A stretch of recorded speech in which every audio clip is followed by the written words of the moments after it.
Hi, praise Lord. God is saying unto you, I'm going to raise dead things in your life. கர்த்தராகிய ஆண்டவர் உங்களை பார்த்து சொல்லுகிறார். அப்போஸ்தலர் நடபடிகள் 13:30 இதான் எழுதப்பட்டிருக்கு. தேவனோ அவரை மரித்தோரிலிருந்து எழுப்பினார் அப்படின்னு சொல்லிட்டு எழுதப்பட்டிருக்கு. இங்க என்ன நடக்குது? அப்போஸ்தலர் நடபடிகளில் அப்போஸ்தலனாகிய பவுல் 16ஆம் வசனத்துல ஒரு சில காரியங்கள் நடந்துட்டு இருக்கும் பொழுது அவர் எல்லா ஜனங்களுக்கு முன்பாக எழுந்து நின்று கையமர்த்தி, அதாவது அவங்களை அமைதலா இருக்க சொல்லிட்டு, இஸ்ரவேலரே தேவனுக்கு பயப்படுகிற சகல ஜனங்களை கேளுங்கள் அப்படின்னு சொல்லிட்டு, அதாவது கர்த்தராகிய ஆண்டவர் நியாயாதிபதிகளையும் தாவீது ராஜாவையும் எழுப்பினதை, இஸ்ரவேல் ஜனங்களை எப்படி அவர் மீட்டு கொண்டு வந்தாரு அப்படிங்கிற சில சங்கதிகளெல்லாம் சொல்லிட்டு, இயேசு கிறிஸ்து வரைக்கும் அவர் வெளிப்படுத்திட்டு, இயேசு கிறிஸ்து வந்ததையும், இயேசு கிறிஸ்து மரித்ததையும், இயேசு கிறிஸ்துடைய உடல் கல்லறையில் வைக்கப்பட்டதையும் சொல்லிட்டு 30ஆம் வசனத்தில் எழுதியிருப்பாரு. என்ன எழுதப்பட்டிருக்கு அப்படின்னா, தேவனோ அவரை மரித்தோரிலிருந்து எழுப்பினார் அப்படின்னு சொல்லிட்டு எழுதப்பட்டிருக்கு.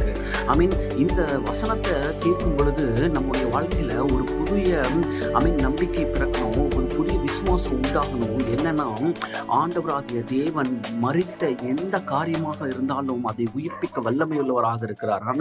அதே போல இயேசு கிறிஸ்துவனுடைய சரீரத்தை தேவன் உயிரோடு எழுப்பினார் என்று சொல்லிட்டு இந்த வசனம் சொல்லுது. இன்றைக்கு உங்க வாழ்க்கையில நீங்க யோசித்து கொண்டிருக்கலாம், ஒருவேளை என்னுடைய ஒரு 15 வருஷம் என் வாழ்க்கையில மறிச்சு போச்சு, கடைசி 15 வருஷம் 10 வருஷம் என் வாழ்க்கையில என்ன நடந்துச்சுன்னே தெரியல, நான் எதோ சாதிக்கணும்னு நினைச்சிட்டு இருந்தேன், என் வாழ்க்கையில எப்படியோ நான் காரியங்களை செய்யணும்னு நினைச்சிட்டு இருந்தேன், ஆனா என்னுடைய வாழ்க்கையில அப்படிப்பட்ட காரியங்கள் நடக்கல.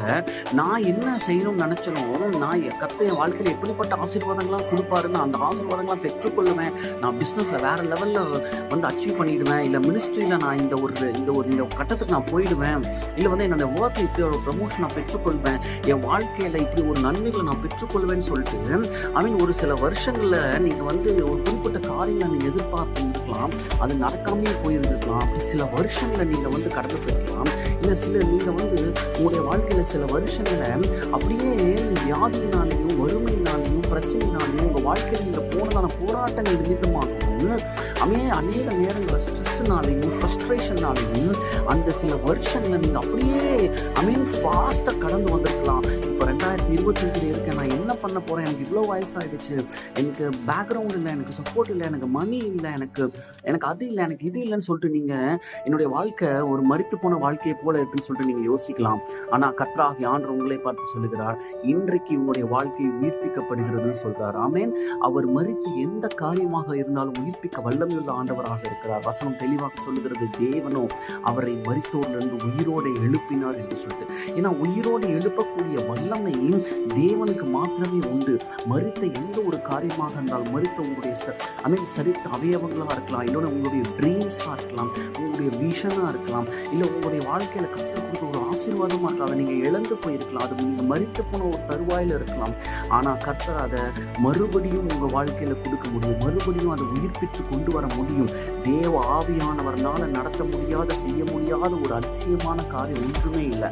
அதனால கர்த்தருடைய ஆவியானவர் விசுவாசிங்க, இன்றைக்கு மரித்த உங்கள் வாழ்க்கை உயிரோடு